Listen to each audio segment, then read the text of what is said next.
Bonjour, dans cette vidéo, nous allons voir la différence entre les coûts de court terme et les coûts de long terme. À court terme, nous savons que certains facteurs sont fixes, typiquement le capital, ou certains facteurs quasi fixes, donc qui s'ajustent très lentement dans les situations de court terme, peuvent être considérés comme fixés à des niveaux donnés.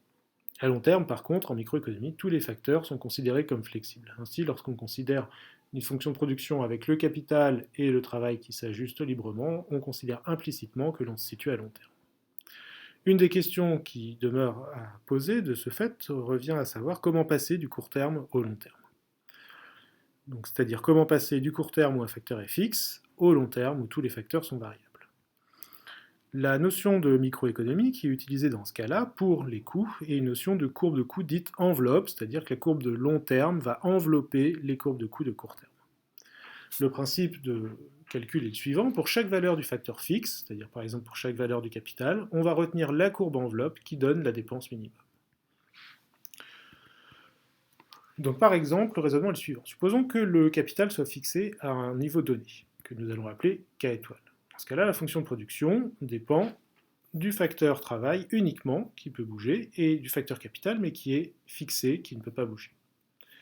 La fonction de coût, lorsqu'on minimise la dépense, est une fonction de coût de court terme qui ne dépend pas directement du capital, donc où la partie coût de la dépense est fixée, et qui ne va dépendre que du facteur travail.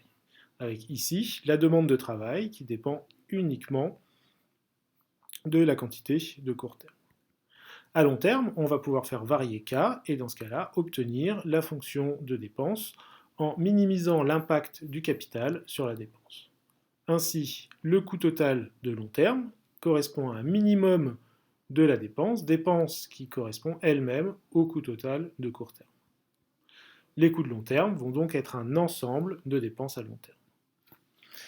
Il est plus facile de raisonner à partir d'un graphique. Ici, sur ce graphique, nous avons représenté trois situations où le capital est fixe. Une courbe de coût, c'est-à-dire où la dépense est minimisée déjà rien que par rapport au travail lorsque le capital est égal à 1, c'est la courbe en trait noir qui est ici. Une deuxième courbe de coût de court terme où les calculs de coût, les calculs de dépenses minimum ont été faits pour k est égal à 2, qui est représentée ici par une courbe en trait pointillé. Et enfin, une troisième courbe avec un niveau de capital égal à 6, toujours une courbe de court terme, avec en trait alterné la courbe de coût qui est représentée ici. Lorsque l'on se situe à long terme, ce que l'on souhaite, c'est choisir le niveau de capital qui permette de dépenser le moins possible.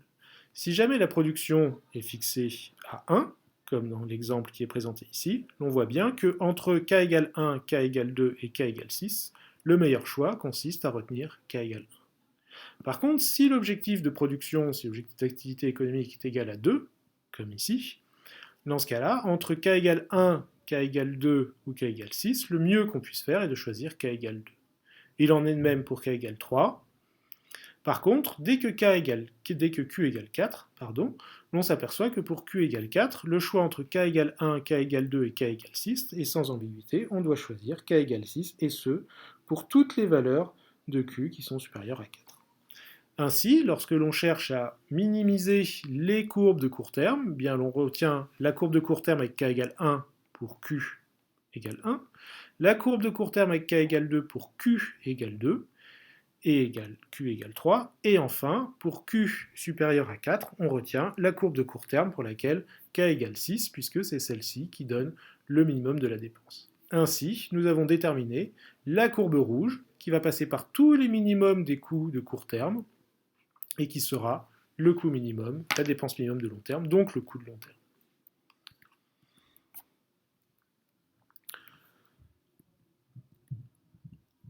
De manière plus formelle, on peut dire que pour déterminer le coût de long terme, on va chercher la valeur de k, c'est ce que l'on vient de faire sur le graphique, qui va minimiser les coûts de court terme. Donc c'est ainsi qu'on détermine le coût de long terme. Le calcul économique se fait en deux étapes. La première étape est de construire ces courbes, telles que les courbes en trait plein et en trait pointillé qui étaient présentées sur la figure précédente. Donc on va ainsi chercher chaque quantité k chapeau qui minimise chaque coût total de court terme pour une valeur de la production donnée Q, c'est ce que nous avons fait. Par exemple, K chapeau est égal à 1 pour Q est égal à 1, K chapeau est égal à 2 pour Q est égal à 2 ou à 3, K chapeau est égal à 6 pour Q supérieur ou égal à 4. Une fois que nous avons ces valeurs de K chapeau, nous les réinjectons dans le coût total de court terme pour obtenir à chaque fois le coût total de long terme. Graphiquement, ce que nous avons également montré, c'est ce qu'il faut retenir, c'est que la courbe de coût total de long terme est l'enveloppe inférieure des courbes de coût total de court terme. Ceci est valable pour les coûts totaux, c'est également valable pour les coûts moyens. Ici, nous apercevons que la courbe de long terme de coût moyen est celle pour laquelle l'entreprise va choisir la meilleure quantité de capital pour essayer d'avoir les coûts les plus faibles dans chaque situation. Donc elle va choisir des petites quantités de capital pour des petites productions et des quantités de capital de plus en plus importantes pour des productions importantes.